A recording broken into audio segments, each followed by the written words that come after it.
العلم هو النور الهادي والمفتاح لكل الخير من يرد الله به خيرا. الحمد لله رب العالمين والصلاة والسلام على سيد الأنبياء والمرسلين سيدنا محمد وآله وصحبه أجمعين. بسم الله الرحمن الرحيم. وعن أبي ذر رضي الله عنه قال، حضرت ابو ذر رضی اللہ تعالیٰ عنہ سے روایت ہے، قال رسول اللہ صلی اللہ علیہ وسلم، رسول اللہ صلی اللہ علیہ وسلم نے فرمایا، انکم ستفتحون ارضا یذکر فیہا القیراط، تم عن قریب ایسا علاقہ فتح کرو گے جس میں قیراط کا ذکر ہوتا ہے، جس میں قیراط کا چرچا ہوتا ہے، یعنی جس میں قیراط کا زیادہ چلن ہے. فاستوصوا بأہلہا خیرا، چنانچہ تم اس کے باشندوں کے ساتھ اچھا برتاؤ کرنا. فإن لہم ذمۃ ورحما، اس لیے کہ ان کا ہمارے ساتھ ذمہ اور رشتہ ہے. ذمتاً و رحماً کی تشریح بعض علماء نے یوں فرمائی ہے، علماء کرام بیان کرتے ہیں کہ ان کا وہ رشتہ جس کا حوالہ رسول اللہ صلی اللہ علیہ وسلم نے دیا، وہ حضرت اسماعیل علیہ السلام کی والدہ ہاجرہ علیہ السلام کا ان میں سے ہونا ہے.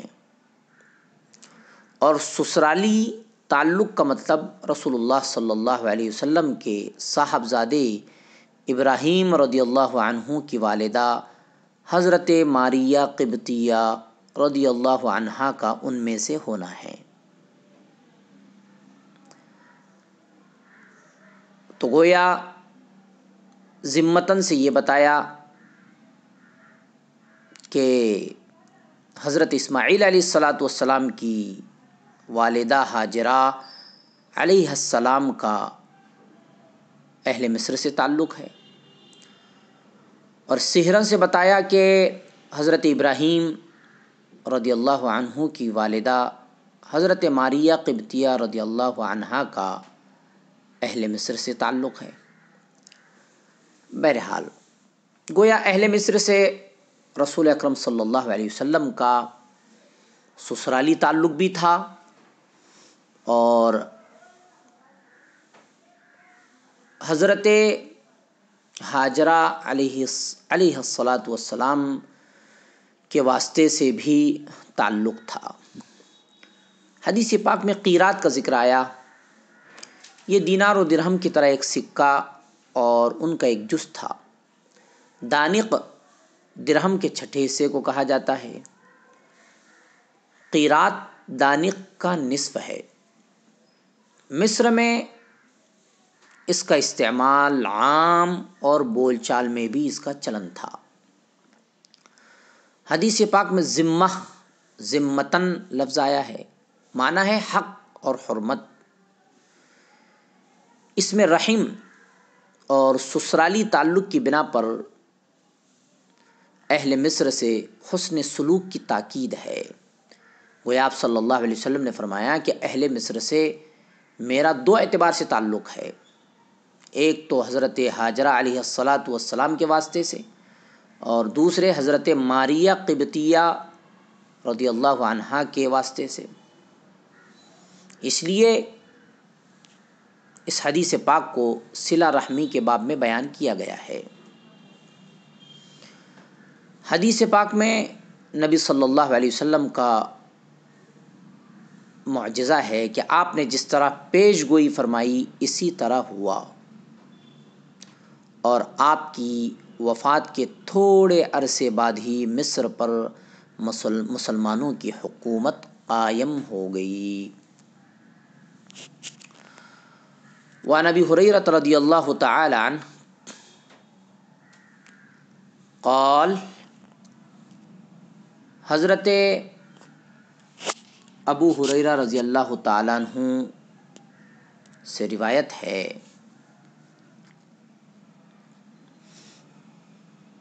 لما نزلت هذه الآیۃ وانذر عشیرتک الاقربین، کہ جب آیت وانذر عشیرتک الاقربین نازل ہوئی، آیت کریمہ کا ترجمہ ہے اپنے قریبی رشتہ داروں کو ڈرائیے. دعا رسول اللہ صلی اللہ علیہ وسلم قریشا، تو رسول اللہ صلی اللہ علیہ وسلم نے قریش کو بلایا. فاجتمعوا فعم وخص، چنانچہ قریش کے عام و خاص سب لوگ جمع ہو گئے. وقال، آپ صلی اللہ علیہ وسلم نے فرمایا، یا بنی عبد شمس، یا بنی کعب بن لؤی، اے بنو عبد شمس، اے بنو کعب بن لؤی، انقذوا انفسکم من النار، اپنے نفسوں کو جہنم کی آگ سے بچاؤ. یا بنی مرۃ بن کعب، اے بنو مرہ بن کعب، اپنے انقذوا انفسکم من النار، اپنے نفسوں کو آگ سے بچاؤ. یا بنی عبد مناف، اے بنو عبد مناف، اے بنو عبد مناف، میم پر ضمہ نہیں ہے بلکہ فتحہ ہے. یا بنی عبد مناف، اے بنو عبد مناف، انقذوا انفسکم من النار، اپنے نفسوں کو آگ سے بچاؤ. یا بنی ہاشم، اے بنو ہاشم، انقذوا انفسکم من النار، اپنے نفسوں کو آگ سے بچاؤ. یا بنی عبد المطلب، اے بنو عبد المطلب، اپنے نفسوں کو آگ سے بچاؤ. انقذوا انفسکم من النار، اپنے نفسوں کو آگ سے بچاؤ. یا فاطمۃ انقذی نفسکی من النار، اے فاطمہ، اپنے نفس کو آگ سے بچا. فإنی لا املک لکم من اللہ شیئا، اس لیے کہ میں تمہارے لیے اللہ کی طرف سے کسی چیز کا اختیار نہیں رکھتا. غیر ان لکم رحما سأبلها ببلالها ببلالها، دوسرے با پر فتحہ بھی پڑھا گیا ہے اور کسرہ بھی پڑھا گیا ہے، اس لیے ہم پڑھ رہے ہیں ببلالها ببلالها، سوائے اس کے کہ میں تمہارے ساتھ، سوائے اس کے کہ تمہارے ساتھ میری رشتہ داری ہے، سوائے اس کے کہ تمہارے ساتھ میری رشتہ داری ہے، جسے میں دنیا کی حد تک ضرور ملحوظ رکھوں گا. سأبلها ببلالها ببلالها، جسے میں دنیا کی حد تک ضرور ملحوظ رکھوں گا.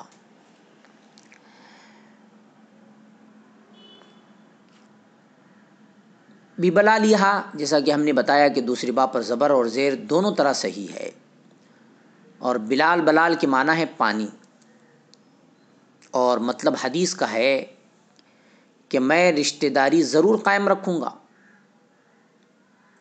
آپ نے رشتہ داری کے توڑنے کو حرارت یعنی گرمی کے ساتھ تشبیہ دی، جسے پانی سے بجھایا جاتا ہے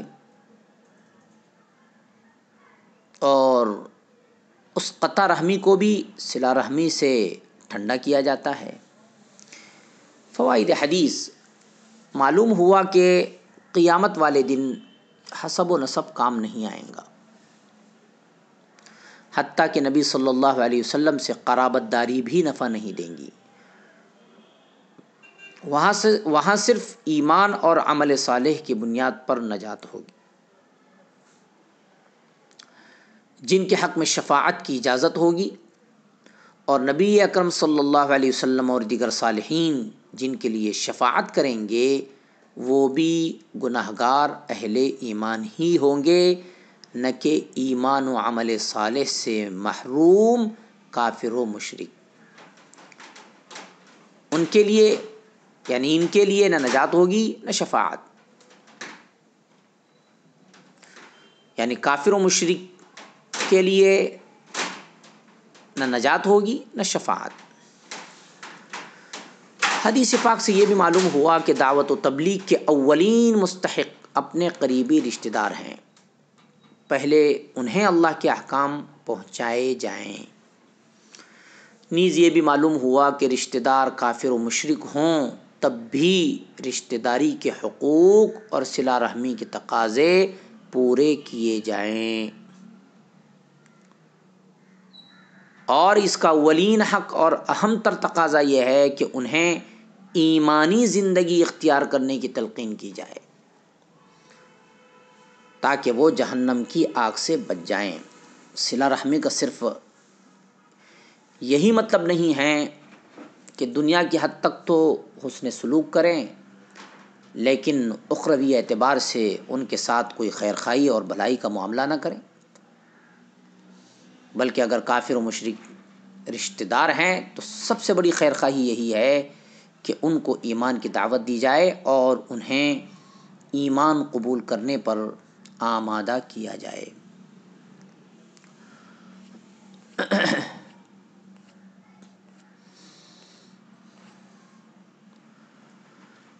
اب ہم نیا باب شروع کر رہے ہیں، باب تحریم العقوق وقطیعۃ الرحم.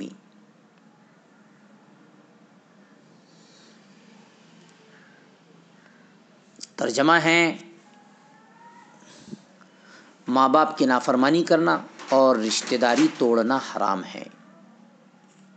العقوق ماں باپ کی نافرمانی کرنا، وقطیعۃ الرحم اور رشتہ داری توڑنا حرام ہے.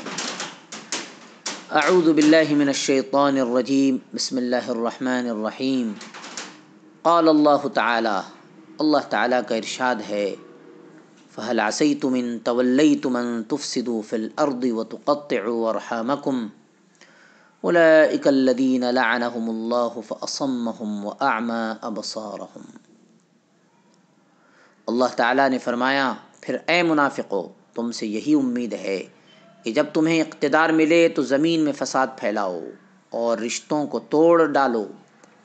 یہی وہ لوگ ہیں جن پر اللہ نے لعنت کی اور ان کو بہرا اور اندھا کر دیا.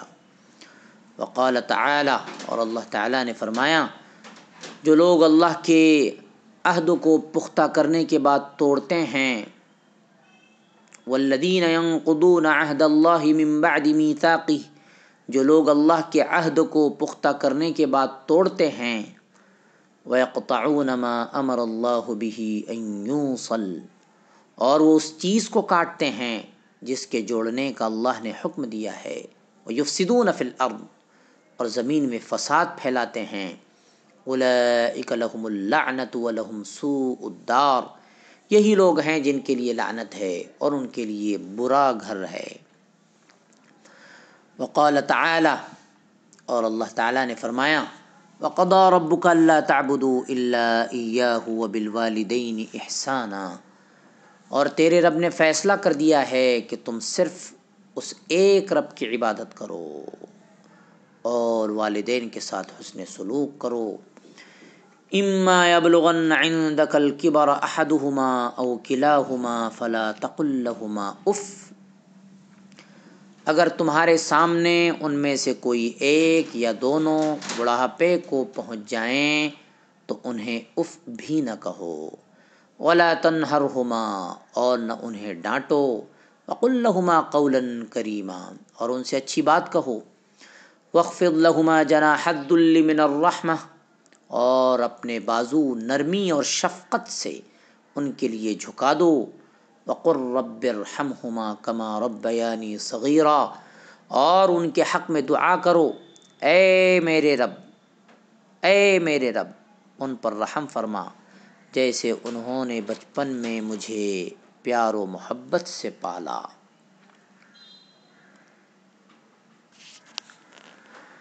وعن ابی بکرۃ رضی اللہ تعالی عنہ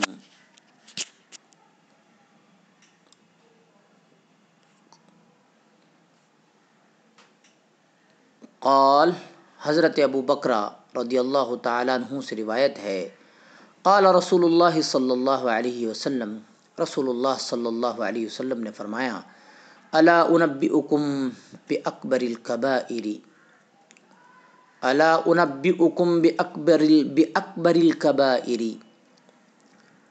کیا میں تمہیں سب سے بڑے گناہوں کی خبر نہ دوں؟ ثلاثاً، 3 مرتبہ آپ صلی اللہ علیہ وسلم نے یہ فرمایا۔ قلنا، ہم نے کہا، بلا یا رسول اللہ صلی اللہ علیہ وسلم، کیوں نہیں اے اللہ کے رسول صلی اللہ علیہ وسلم، ضرور بتلائیے۔ قال، آپ صلی اللہ علیہ وسلم نے فرمایا، الاشراک باللہ، اللہ کا شریک ٹھہرانا، وعقوق الوالدین، ماں باپ کی نافرمانی کرنا، وکان متکئا فجلس، آپ ٹیک لگائے ہوئے تھے پھر سیدھے ہو کر بیٹھ گئے، فقال، اور فرمایا، الا وقول الزور وشہادۃ الزور، سنو، جھوٹی بات کہنا اور جھوٹی گواہی دینا۔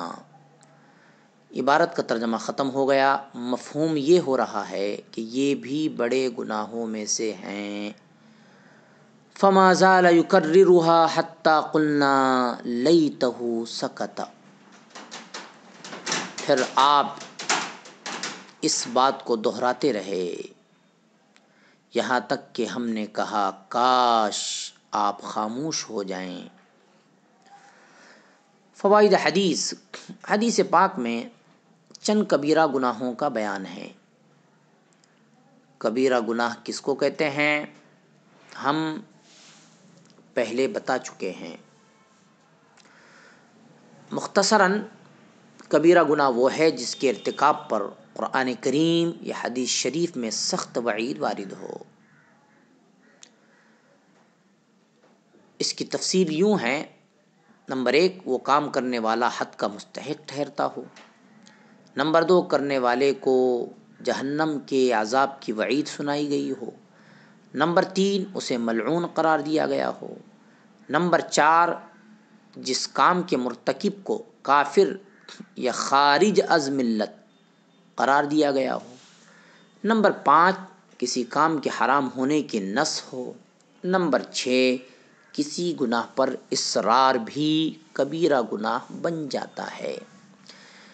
یہ اختصار نہیں بلکہ تفصیل کے ساتھ ہم نے بتا دیا کہ کبیرہ گناہ کس کو کہتے ہیں۔ یہ گویا کبیرہ گناہ کی علامتیں ہیں۔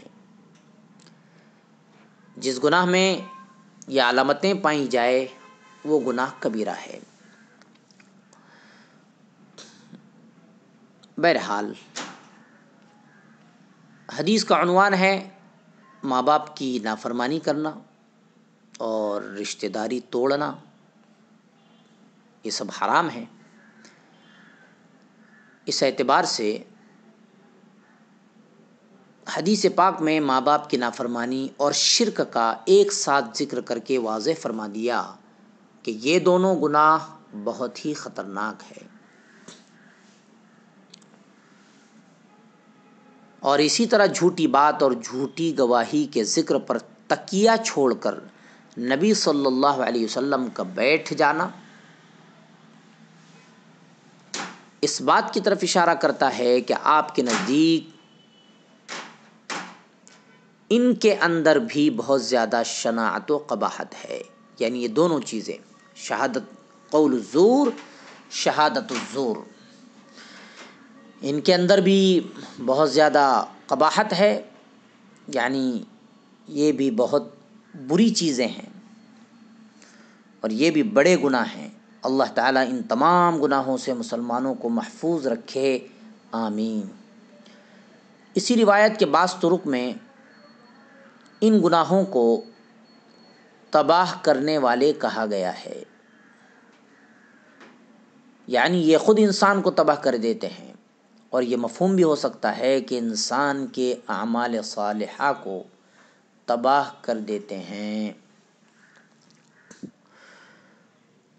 وعنہ رضی اللہ تعالی عنہ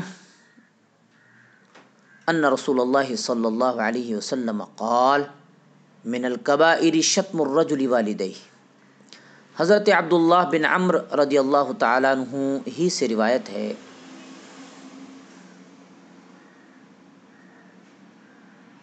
من الکبائر شتم الرجل والدیہ، رسول اللہ صلی اللہ علیہ وسلم نے فرمایا کبیرہ گناہوں میں سے ایک یہ بھی ہے کہ آدمی اپنے والدین کو گالی دے۔ قالوا، صحابہ رضی اللہ تعالیٰ عنہم نے عرض کیا، یا رسول اللہ، اے اللہ کے رسول صلی اللہ علیہ وسلم، وَهَلْ يَشْتِمُ الرَّجُلُ وَالِدَيْهِ وَهَلْ يَشْتِمُ الرَّجُلُ وَالِدَيْهِ، کیا آدمی اپنے ماں باپ کو بھی گالی دیتا ہے؟ قال نعم، آپ صلی اللہ علیہ وسلم نے فرمایا ہاں۔ يَسُبُّ أَبَا الرَّجُلِ فَيَسُبُّ أَبَاهُ، ایک شخص کسی کے باپ کو گالی دیتا ہے، وہ پلٹ کر اس کے باپ کو گالی دیتا ہے۔ وَيَسُبُّ أُمَّهُ فَيَسُبُّ أُمَّهُ، اسی طرح وہ اس کی ماں کو گالی دیتا ہے، وہ جواب میں اس کی ماں کو گالی دیتا ہے۔ عبارت ختم، ترجمہ ختم۔ تھوڑا سا ہم مفہوم نکال رہے ہیں۔ یوں گویا وہ اپنے والدین کو گالی کا سبب بنا، تو گویا گالی دینے کا سبب بننے کی وجہ سے ایسا ہوا گویا اس نے اپنے ماں باپ کو گالی دیا۔ بہرحال حدیث پاک سے معلوم ہوا کہ انسان کو کسی دوسرے کے والدین کو گالی نہیں دینی چاہیے، کیونکہ اس طرح وہ بھی جواب میں اس کے والدین کو گالی دیں گا اور یوں یہ اپنے والدین کی ذلت اور بے توقیری کا باعث بنے گا۔ اس حدیث سے یہ بھی معلوم ہوتا ہے کہ جو شخص کسی بھی طریقے یا فعل و حرکت سے والدین کو گالیاں دلوانے کا سبب بنتا ہے وہ کبیرہ گناہ کا مرتکب ہے، خواہ وہ کام جس کے ارتکاب سے یہ گالیاں دلوانے کا سبب بنا ہے معمولی ہی کیوں نہ ہو۔ ہماری اس بات کی تائید سیدنا عبداللہ بن عمرو بن عاص رضی اللہ تعالیٰ عنہ کے اثر سے بھی ہوتی ہے۔ فرماتے ہیں، اثر صحابی رسول صلی اللہ علیہ وسلم کی بات کو، قول کو کہتے ہیں۔ وہ فرماتے ہیں، من الکبائر عند اللہ تعالی ان یستسب الرجل لوالدہ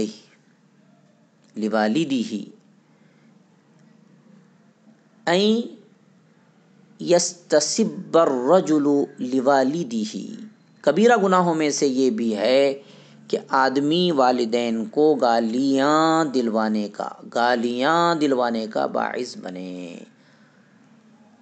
اللہ ہم سب کی حفاظت فرمائے۔ اس لیے کوئی بھی ایسا کام کرنے سے بچنا چاہیے جس سے لوگ کام کرنے والے کے والدین کو برا بھلا کہیں۔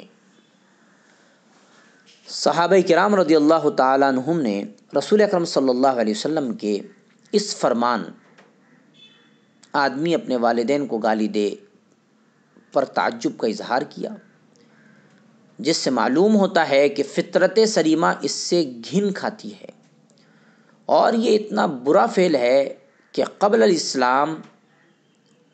اسلام یعنی اسلام سے پہلے جاہلی معاشرے میں بھی اس کا تصور نہیں تھا۔ اس سے ان جاہل مسلمانوں اور مغرب زدہ نام نہاد تہذیب یافتہ لوگوں کو بھی سبق سیکھنا چاہیے جو والدین کو برا بھلا کہتے ہیں۔ اس کی بنیادی وجہ اسلامی تعلیمات سے دوری ہے۔ حدیث پاک میں ان نوجوانوں کے لیے بھی لمحہ فکریہ ہے جن کی مجلسیں ایک دوسرے کی ماں کو گالیاں دے کر گرم ہوتی ہیں۔ ایسے دوستوں سے جن کی یہ عادت ہو کنارہ کشی کرنی چاہیے۔ حدیث پاک سے یہ بھی معلوم ہوتا ہے کہ اگر شاگرد کو کوئی اشکال ہو تو وہ اپنے استاد کی طرف رجوع کر سکتا ہے۔ بلکہ غلط مفہوم سمجھنے اور بیان کرنے کے بجائے رجوع کرنا ضروری ہے۔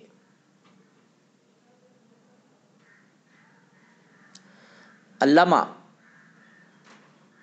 ماوردی نے اس سے یہ بھی استنباط کیا ہے کہ جس شخص کے بارے میں یقین ہو کہ وہ سرکے سے شراب بنائے گا یا ریشم خود پہنے گا وغیرہ، تو اسے یہ چیز فروخت نہیں کرنی چاہیے۔